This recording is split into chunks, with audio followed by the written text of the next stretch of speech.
آج ہم اور آپ اپنی سوسائٹی میں نگاہ ڈالیں تو ہم کو یہ معلوم چلے گا کہ آج ہمارا سماج، آپ کا سماج، اسلامی سماج، مسلمانوں کا سماج، اللہ اور اس کے رسول کو ماننے کا سماج آج بہت خراب ہو گیا ہے۔ ہمارا نام مسلمان ہے لیکن اسلام ہمارے اندر نہیں ہے۔ ہمارے گھروں میں چلے آئیں، ہمارے گھروں کے اندر اللہ کی اور اس کے رسول کے نام کی فوٹو تو لگی ہیں لیکن اسلام ہمارے گھروں کے اندر بھی نہیں ہے۔ آج ہم اپنے اندر نگاہ ڈالیں تو ہمیں معلوم چلے گا کہ آج ہمارے اندر بھی اسلام نہیں ہے۔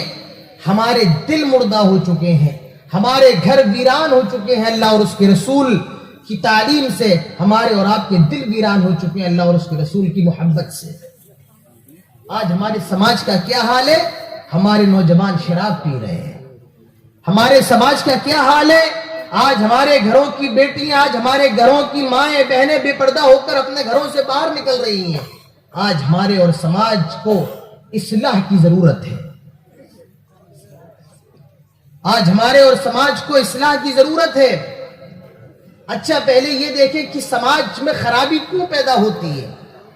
قرآن اٹھائیے، اللہ تعالیٰ فرماتا ہے ظہر الفساد فی البر والبحر بما کسبت ایدی الناس۔ آئے لوگو، یہ جو تم زمین میں فساد دیکھتے ہو، ظہر الفساد فی البر والبحر بما کسبت ایدی الناس، یہ انسانوں کی اپنی کمائی ہوتی ہے، یہ انسانوں کا ہی عمل ہوتا ہے جس کے ذریعے ہم انہیں برباد کر دیتے ہیں۔ اللہ فرماتا ہے وَمَا أَصَابَكُم مِّن مُّصِيبَةٍ فَبِمَا كَسَبَتْ أَيْدِيكُمْ وَيَعْفُو عَن كَثِيرٍ۔ آئے مسلمانوں، آج تم پر جو بھی پریشانیاں آتی ہیں، تم پر جو بھی مصیبتیں آتی ہیں، تم پر جو بھی دقتیں آتی ہیں، سب تمہارے اپنے عمل کا نتیجہ ہوتا ہے۔ ہم تو تمہاری بہت سی غلطیوں کو معاف کر دیتے ہیں، ہر غلطی پر تمہاری پکڑ نہیں کرتے ہیں۔ تم جو بھی پریشانی تم پر آتی ہے وہ تمہاری اپنی خود کی کمائی ہوتی ہے، وہ تمہارے اپنے عمل کا نتیجہ ہوتا ہے۔ تاریخ کے اندر ایک بہت بڑا بادشاہ گزرا ہے، نام ہے اس کا حجاج ابن یوسف۔ یہ بہت ظالم و جابر تھا، یہاں تک کہ اس نے ایک صحابی کا بھی قتل کیا تھا۔ حجاج ابن یوسف بہت زیادہ ظالم و جابر تھا۔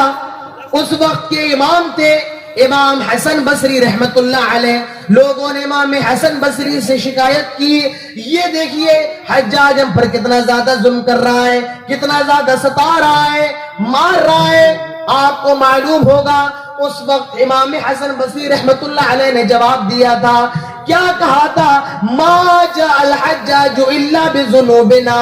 اے حجاج ابن یوسف کی شکایت دے کر کے آنے والوں، اے حجاج ابن یوسف کو برا بھلا کہنے والوں، ما جاء الحجاج الا بذنوبنا، یہ جو حجاج ہمارے اوپر مسلط ہوا ہے، یہ جو حجاج ہمارے اوپر آیا ہے، الا بذنوبنا، یہ ہمارے اعمال کا نتیجہ ہے، یہ ہماری خرابیوں کا نتیجہ ہے، یہ ہمارے گناہوں کا نتیجہ ہے۔ معلوم یہ چلا جب ہم خراب ہوتے ہیں تو سماج خراب ہوتا ہے، جب ہم بگڑتے ہیں تو سماج بگڑ جاتا ہے، جب ہم برے ہوتے ہیں تو ہمارا اور آپ کا سماج برا ہوتا ہے، ہماری اور آپ کی سوسائٹی بری ہو جاتی ہے۔ تو آج ہمارا سماج بگڑ چکا ہے، آج ہمارے سماج کو اصلاح کی ضرورت ہے، آج ہمارے سماج کو اصلاح کی ضرورت ہے، آج ہمارے معاشرے کو اصلاح معاشرے کی ضرورت ہے۔ آئیے میں آپ کے سامنے چند باتیں ایسی رکھوں جس کے ذریعے ہم اور آپ اپنے سماج کی اصلاح کر سکتے ہیں، اپنے معاشرے کی اصلاح کر سکتے ہیں۔ اگر ہم اور آپ اپنے معاشرے کی اصلاح کرنا چاہتے ہیں، اگر ہم اور آپ اپنے سماج کی اصلاح کرنا چاہتے ہیں تو کان کھول کر سن لو، سب سے پہلے ہمارے نوجوانوں کو اپنی اصلاح کرنا پڑے گی۔ میں آپ سے کہہ رہا ہوں، نوجوانوں سے کہہ رہا ہوں، بزرگوں سے نہیں، نوجوانوں سے کہہ رہا ہوں۔ اگر اپنے سماج کو اچھا بنانا ہے تو نوجوانوں کو اچھا بننا ہوگا۔ کیوں؟ کیونکہ یہ جو نوجوان بیٹھے ہیں جن کی عمریں 15 سال کی ہیں، 20 سال کی ہیں، 25 اور 30 سال کی ہیں، یہ قوم کا مکھن ہوتے ہیں۔ جیسے دودھ کے اندر سب سے اہم چیز اس کا گھی ہوتا ہے، اس کا مکھن ہوتا ہے، قوم کا مکھن، قوم کا گھی یہ نوجوان ہوتے ہیں۔ کسی نے کہا ہے اگر کسی قوم کو ذلیل کرنا ہے اس کے نوجوانوں کو برباد کر دو، اگر کسی قوم کو برباد کرنا ہے اس کے نوجوانوں کو برباد کر دو، قوم اپنے آپ برباد ہو جائے گی۔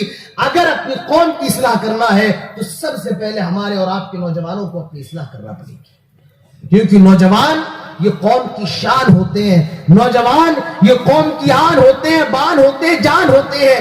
اگر سماج کے نوجوان صحیح ہے تو پورا سماج صحیح ہے، اور اگر سماج کے نوجوان صحیح نہیں ہے تو سماج بھی صحیح نہیں ہے۔ آئیے جوانی کی اہمیت کیا ہوتی ہے۔ اللہ تعالیٰ فرماتا ہے اللہ الذی خلقکم من ضعف ثم جعل من بعد ضعف قوة ثم جعل من بعد قوة ضعفا وشيبا يخلق ما يشاء۔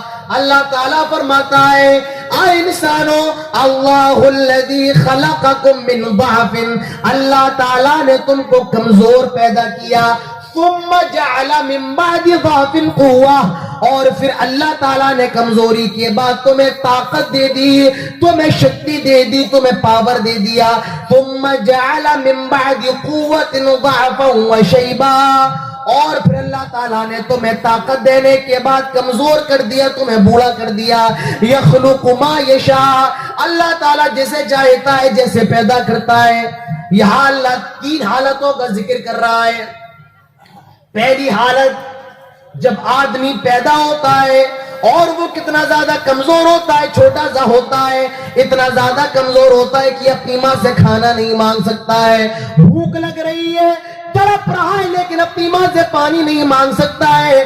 اللہ تعالیٰ فرماتا ہے اللہ الذی خلقکم من ضعف، اللہ تعالیٰ وہ ہے جس نے انسان کو سب سے پہلے بہت کمزور پیدا کیا، اتنا زیادہ کمزور، بھوک لگتی ہے کھانا نہیں مانگ سکتا ہے، پیاس لگتی ہے پانی نہیں مانگ سکتا ہے، اسے قضاء حاجت کی ضرورت ہوتی ہے لیکن اپنی ضرورت کو اپنی زبان سے نہیں کہہ سکتا ہے، بس روتا ہے، چیختا چلاتا ہے۔ اللہ تعالیٰ اسی کو فرماتا ہے ہم نے تمہیں کمزور پیدا کیا، ثم جعل من بعد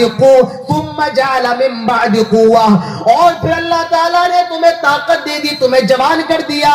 یعنی جب تم 15 سال کے ہو گئے، 20 سال کے ہو گئے، 30 سال کے ہو گئے، تمہاری ہڈیوں میں گودا آ گیا، تمہارے خون میں گرمی آ گئی، روانی آ گئی، اور تم طاقتور ہو گئے، جوان ہو گئے۔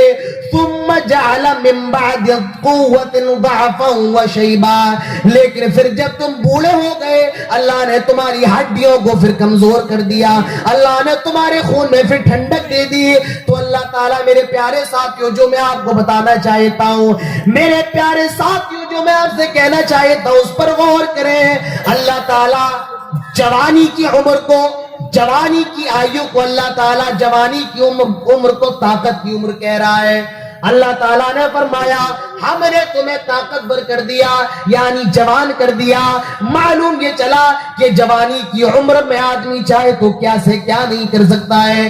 جوانی کی عمر میں اگر آدمی چاہے تو قوم کا نقشہ بدل سکتا ہے، سوئی ہوئی قوم کو جگا سکتا ہے۔ تو میرے نوجوانوں آج آپ کو جاگنے کی ضرورت ہے، اور آپ کو جاگنے کے بعد قوم کو جگانے کی ضرورت ہے۔